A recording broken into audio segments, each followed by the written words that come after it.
Welcome back to the Transform Your Mind to Transform Your Life, the podcast. You're listening to Author's Corner, where we highlight and showcase our local authors. Today, I'm speaking to Adam Elkanoff, author of Rebuilding Adam the Tragedy. And Adam and I are going to be talking on the topic Lessons on Rebuilding After a Tragedy. Welcome, Adam. Hello. Thank you for having me. You're very welcome. All right, well, let me give you a brief description of Adam's book. Rebuilding Adam, the Tragedy is a poignant and deeply personal memoir that dives into the life-altering journey of Adam Elkanoff, a prominent fitness influencer whose world is shattered by a catastrophic, I can never say that word, motorcycle accident. In this gripping narrative, drawn from Adam's personal journey, readers are thrust into the heart of his harrowing ordeal as he grapples with the devastating aftermath of an accident that nearly claims his life. Once celebrated for his progress as a bodybuilder, Adam finds himself confronting a stark and uncertain future, as medical experts often offer grim prognosis of death or permanent vegetative state. Through the raw honesty of his reflections, Adam invites readers to bear witness to his struggle to reclaim the most fundamental aspects of his humanity. As the pages unfold, Adam's resilience becomes the focal point of his story as he embarks on a courageous journey towards recovery from the painstaking efforts to regain speech and mobility to the complexities of navigating paralysis and personal relationships. Adam's narrative is a testament to the power of the human spirit in the face of overwhelming adversity. Wow, Adam. Yeah, motorcycles. I see them on the highway and I just pray for them because I know that if they get a spill, if they get hit, then it is catastrophic. So briefly, I know that your book synopsis lays out the story, but introduce us to what happened on that fateful day. So, I was working for the past few years to develop an app that was a fitness app, and I had a team in San Diego, California, and Pakistan, and also in India. They were helping me launch this thing. It was my business. That I was so excited for. My best friend from high school just graduated university, business university. And we were just talking, and we said, no, we should celebrate, both of us. I'm launching my business. You're about to embark on your business. We should celebrate. And we decided on going to Thailand um, to celebrate and be in the ocean and just have fun.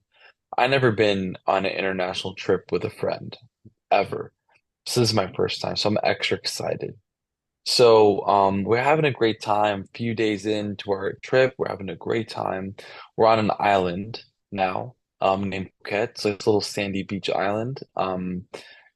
We're having fun, and then after a couple of days, I wanted us to get a couple of motorcycles just to see the island more. So as we're on our motorcycles, we stop by, we get some lunch, we walk right across the street, which is about maybe 7 feet wide, connected by sand.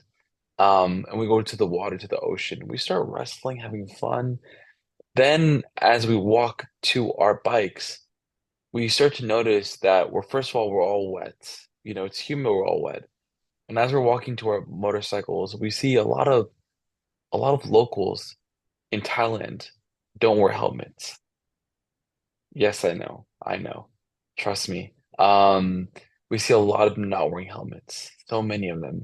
So I said to my friend, let's mimic the Wow, locals. I wow. know. I know. I know. I'm 28 years old. I'm sorry. I apologize. Um, we get on our bikes. We start riding. Um, I had experience with two motorcycles before that, so I'm an experienced rider, so to speak. My friend, none. It's the first time I taught him. You know, I actually still have the video on my phone where he's practicing on the streets of Thailand. Um, So we get on our bikes, we start riding. Suddenly, we get stopped by two police officers. They give us tickets for not wearing helmets. So we pay our ticket fines, $14, $13. So that amount of money meant nothing to us.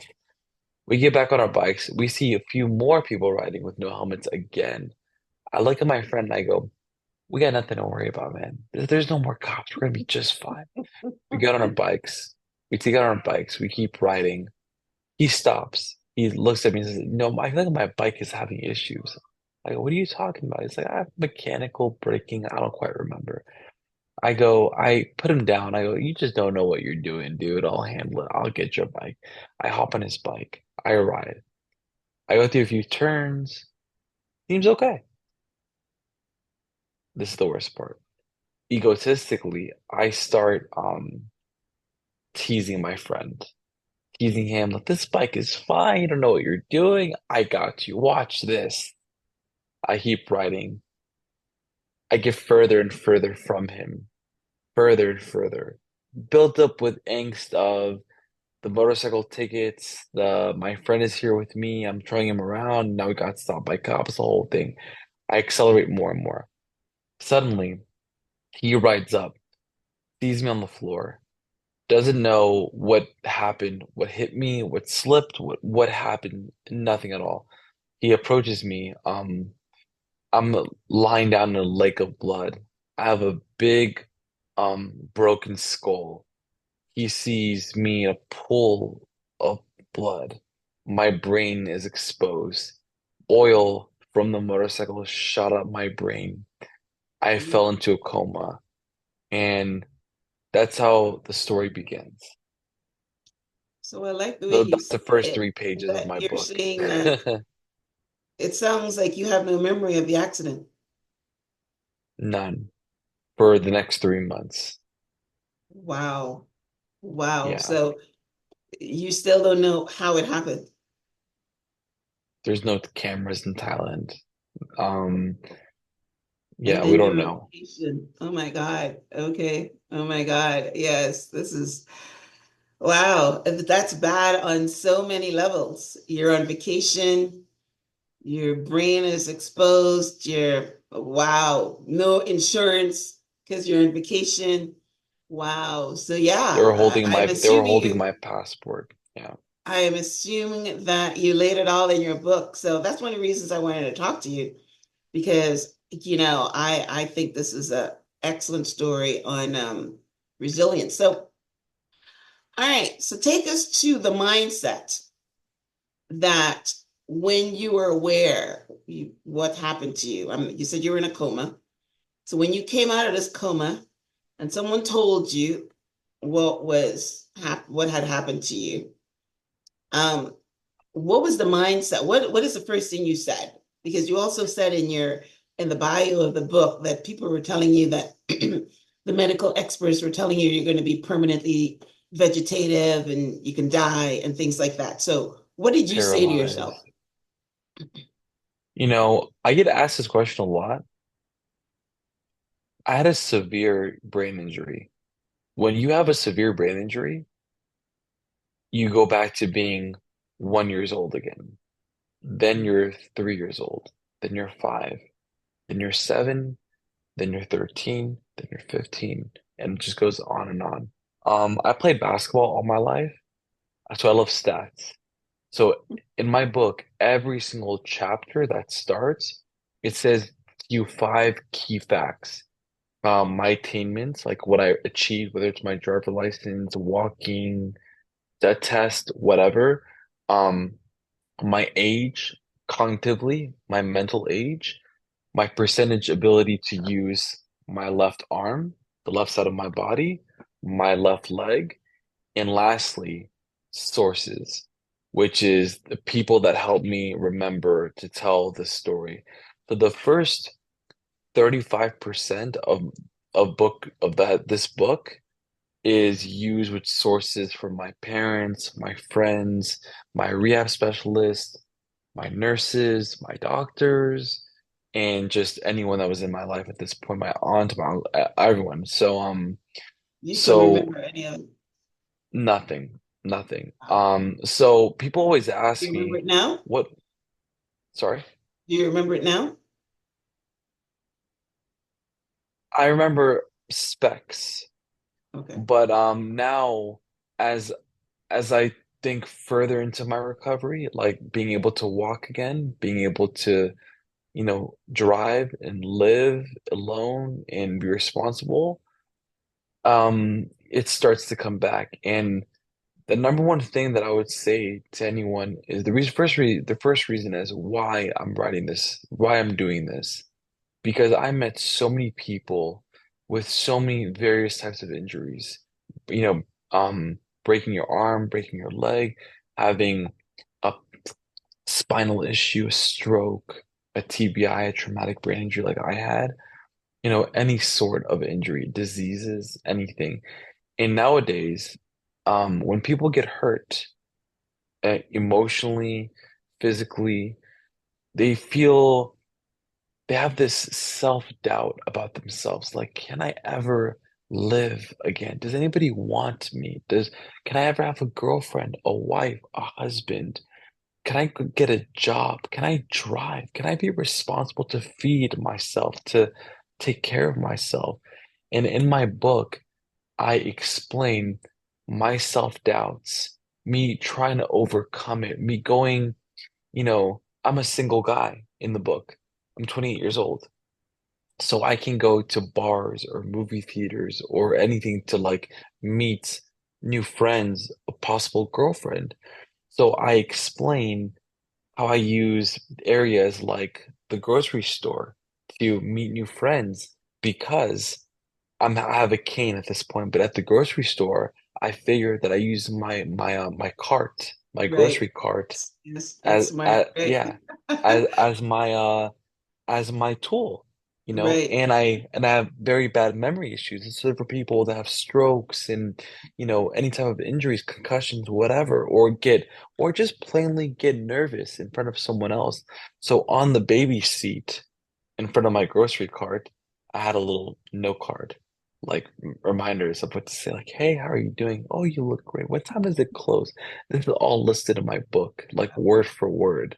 Wow. Um, and That's beautiful. also, yeah, and things like me getting interrogated by the DMV. The DMV does not want you to drive again, especially after a brain injury, a concussion, a stroke, even a broken arm or leg that's very damaging. They don't want you to drive. So I have the interrogative conversation in a room with the DMV. I show every question, hysterical questions. This is the number one question I'll never forget. They said, if someone honks at you or cuts you off in traffic, would you run them over? Would you hurt them? Would you get like they asked me sing? So I explained in my book how I responded, why did I respond like that? And it was able for me to get a car. And also after I get my first job working at a call center at a shoe company. Mhm. So I explain how I wrote notes, certain notes to help me remember how to respond. And it talks about my rehab and it talks about my physical therapy and how I dug into myself to learn that to look at things as I'm not a rocket ship. You're not a rocket ship. As someone who's recovering. Don't think of yourself as a rocket ship. You're not going to space in one day. You're not going to the moon in 1 or 2 days. Think of yourself as a car coasting along the freeway, nice and easy, second by second. Take your time, see the view, absorb everything, appreciate life, be humble, because you'll never know how quickly life can flip on you. Because I was the guy at the gym that was bench pressing 300 pounds. And then I was the guy, in a helmet, in a cane at the gym, unable to lift 1 pound. So that's the whole story, Yeah. basically. Well, that's beautiful. Thank you for sharing that, so eloquently and so emotional because we can tap into the emotion of your words. But what I wanted to know, which was the question I asked, is What is the mindset that allowed you to persevere and be resilient? What did you tell yourself? I mean, you explained just now how you thought of using the cart in the grocery store and leaving notes for yourself so that you can have a conversation with someone. I mean, most people wouldn't go to that lengths too in their recovery unless they had this rebuilding mindset. And I love the way your name of your book, it's rebuilding. So what did you tell yourself? So, you talk about all these people that have all these injuries. What is it that you want to share with them to of the mindset that allows them not to give up and just go in a wheelchair? But you could have done that. Just go in a wheelchair and press the button.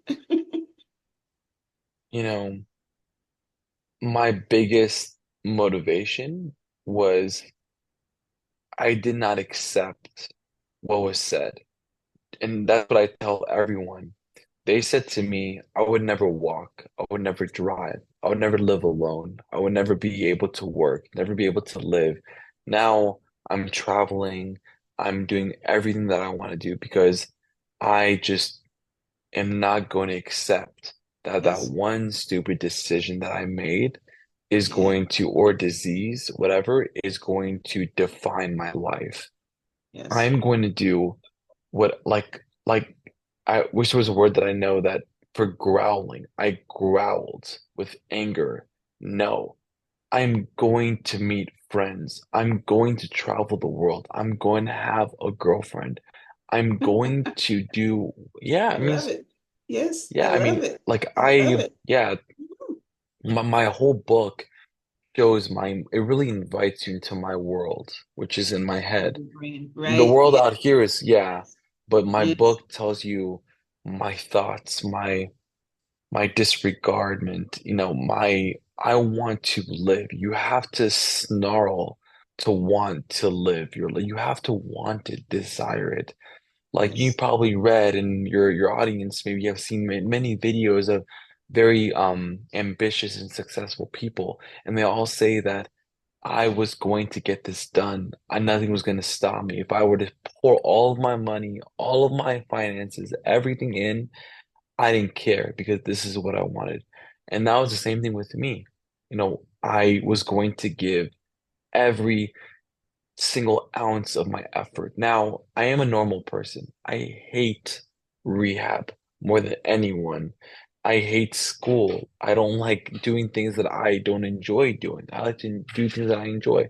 But I knew that if I was going to achieve something, anything, I have to cross my T's and dot my I's. I You got to do had the to hard follow things. it. And You got to do it's the hard really things. hard to do. But I like what you say because the power of intention is the energy of the universe, the power of intention. And once you have an intention, we can interchange it with desire because you also said the desire. If you have the desire and you have the will and you do the action, right? You're going to get out to the other side. You can't just have the desire and sit in a wheelchair, but you did the things that would, the actions to go with the desire. And I'm glad because, yeah, you said you had to be grilled by the DMV in order to get a driver's license. But even if you had to go back 4 times, I don't know how many times you did, but if you had to go back 4 or 5 times, you would keep going until you get it because you refuse to give up. You refuse to be dependent on other people. You refuse. And yeah, it's the mindset, which is how I started off this conversation because I know that it's a mindset. It is resilience and it's never giving up and look at it. You have done it. So congratulations. I'm glad that you're sharing because we never want this kind of testimony. But God does give us a testimony. You can have a testimony. We don't go asking for these horrible things to happen to us so that we can encourage others. But it happens to be the end result of it. You know what I mean? And now you're in a position to encourage someone that hey, is on their back in a wheelchair because People have accidents all the time. all the Accidents time. all the time. You hope it doesn't happen to you, but it happens all the time. There's people that are afraid of flying, and they're saying that flying is one of the safest things because you go in a car, you go on a highway, and you never know. You can never come back because look at all the accidents that happen. So, yes, and you don't want it to happen to you, but if it does, I'm glad that you took control and you said, you know what? I'm going to have these things. I love it. You put the girlfriend right out there. I'm going to have a girlfriend. I'm going to Yeah, work. yeah, I'm it's going an to, it's yeah, yes, I'm going to live by myself. It's fundamentals. I love it. So yeah. you list a whole bunch of things that you had to do, but which one of those was the most challenging? Which one of the most you hated the most? That's a good question. The hardest was not feeling overwhelmed because it's funny when you have a brain injury, you have to think of a million things with your body and your mind to get from point A to point B, let's say, or to do point A to point B. So the best thing that I take every day is that I have to honor Nike for having this name with this phrase of just do it. And it's a wonderful freaking phrase that I am so sad that it's taken by them. But it's just the most because the first thing for being overwhelmed is thinking. No, no, no, thinking. No, this could happen. No, no, flying. No, no, no, driving. No, so many things. And Yeah, me, I was so overwhelmed. How can I ever travel again? I can't lift both my arms up. How am I going to get through TSA at the airport? I can't sit in a chair. This was earlier in my recovery. I can't sit in a chair for more than 20 minutes. How am I going to be on an airplane, in a car? How am I going to do this? I can't shower by myself. I'll slip. No. What I learned to do is, family is great. Of course, family saved me. Friends saved me. Friends are amazing. You can learn from them. You know, be reliant on them, have them by your side. But at the end of the day, that you, this is your life. The blood in your veins belong to you. Your heart belongs to you. You are the last person to make a decision. So don't overthink. Don't feel overwhelmed. Just do it. You want something, just do it. yeah, If, what's the worst that can happen? Are you gonna go to jail? Are you gonna die? No. Most yeah. of the You time, no. trying until you get it. Yes, yes. Exactly. So Trying to when you get see a you. beautiful girl or a beautiful man and you want to approach them or you want a job or you want to raise at your job, just do it. Just ask, just talk, just smile. You never know what could happen because if you don't do it, I'll tell you this, if you don't do it, you automatically get the answer, which is no. No, yeah, Automatically. yeah. I like No, I that. can't fly. No, I can't drive. No, I can't sit. No, I can't talk to that guy or that girl. No, don't. Just do it. Just go. Just smile. Yes. Well, Adam, I think I will want to read your book because it sounds, I love hearing great stories. I love hearing perseverance. I love hearing resilience. I love reading about mindset. Yes. And wow, I think this is a very good read. So tell our listeners where they can pick up a copy of your book, if you have a website, if you're in social Yes. media. Yeah. My social media has a lot of great things. I'm publicly speaking, like motivating, like I'm doing now with you. And now I'm actually interviewing people on the street. Just stop random people and ask them questions. It's pretty fun to see their sides of stories.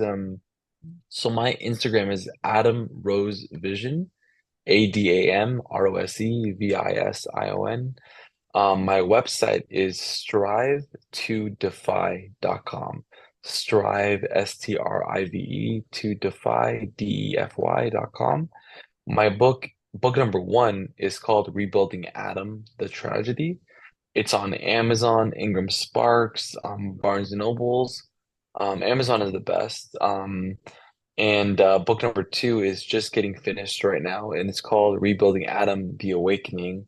Actually, I've not said that to anyone yet, but here first. So you're the first just to announce it. This just got done 3 days ago, literally. So Right. yeah, Amazon and my Instagram has everything, Adam Rose Vision, my website. So yeah, that's where you get all the information from. That's beautiful. I love that. Yes, you can come back on and talk about your second book. But my very first book was called Becoming Conscious, My Awakening. So hey, we got a parallel there. I love So I that. I know love I'm that. assuming that the awakening part of this book is about your spiritual awakening, right? Yes. It is in learning others too. Like Right. my second book, the first book is more about me, like Uh-huh. recovering. My second book is me learning other people that you would never guess that recover over their own fasts and what I learned from it and how Okay. it's all interconnected. Interconnected. So Yes. that, yeah, I love it. Great title. Awesome. Well, listen, thank you. Adam, yes, I am very impressed by what you've done with your life and very impressed what you've accomplished and what you're going to be accomplished. God, you know, uh, chooses the people that he makes to be spokespersons. And when you come from the way that where you came from, and then when people see where you're going or where you've been, it must inspire, it must motivate. So I'm glad that you're accepting that mantle and going out there and motivating and inspiring people and you're becoming a better human as you go along, which is why you have a book about your awakening. So yes, I enjoyed our conversation. Like I said, I'll pick up your book because I definitely want to read your story in detail. All right, Thank guys. you. Well, listen, the book again is called Rebuilding Adam, the Tragedy. And you can definitely follow Adam to know when his second book is going to be published. And I will link out to his website and his social media handles on the show page, which is myhelps.us. I would also have a transcript of my conversation with Adam on the show page. So, yes, definitely be inspired, be encouraged, especially if you've had tragedy in your life or you know someone that has had tragedy in your life, because a lot of things that we learn, we can teach, right? That's what I do here. Exactly. I learn things, Exactly. I teach it. So, yes, you learn from Adam, and maybe you can help someone in your life about, how he approached it and how he managed to succeed at rebuilding himself. Love it. All right, Adam, as we wrap up, any last words? No, just thank you so much for having me. I appreciate it. And book two is going to be really great. Awesome. I believe it. I believe it. But well, thank you for being on the show as well and for sharing your story. I love it. All right, guys. Well, listen, thanks for tuning in to this week's episode of Author's Corner. Pick up Adam's book, Rebuilding Adam, the Tragedy. Learn something, be motivated, be inspired, and also follow him. Thank you very much for tuning in. Until next time, namaste.